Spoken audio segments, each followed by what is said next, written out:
G'day and thank you for joining us. What we want to introduce today is a very special piston design.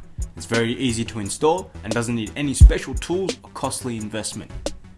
To do this, we're going to install the center seal on a Mercedes-Benz Sprinter. And with this rebuild, all you need is a pair of outward Circlip Pliers, an O-ring pick, a 4mm hex key, and our very own patented coal-mine piston. So let's start with the center seal first. For those unfamiliar with this setup, the rack bar has a crimped on piston and the diameter of the pinion side is larger than the shaft.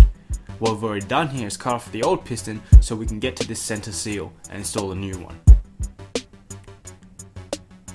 Now to install the piston, grab one of the circlips and run it along the shaft until it sits in the second groove closest to the pinion teeth.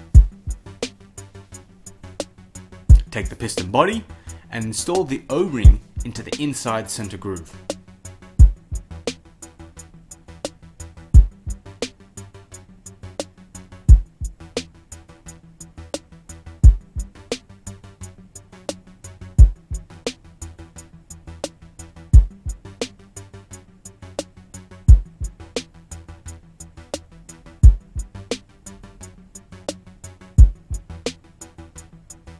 Now take the piston nut and screw it completely into the piston body, making sure that the side with the two grooves is facing outwards.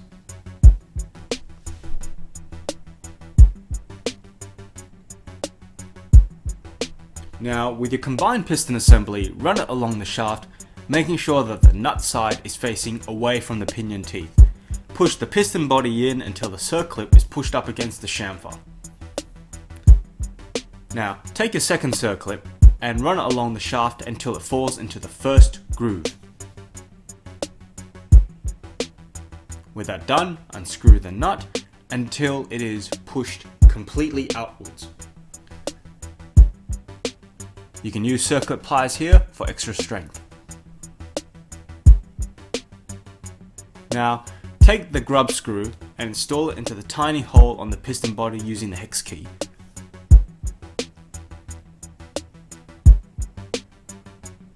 Get a hand tight and then a quarter turn for good measure. And you're done! The coal-mine piston is now fully installed and you can continue with the rest of your rebuild. For further details, please contact us at sales@cotec.com.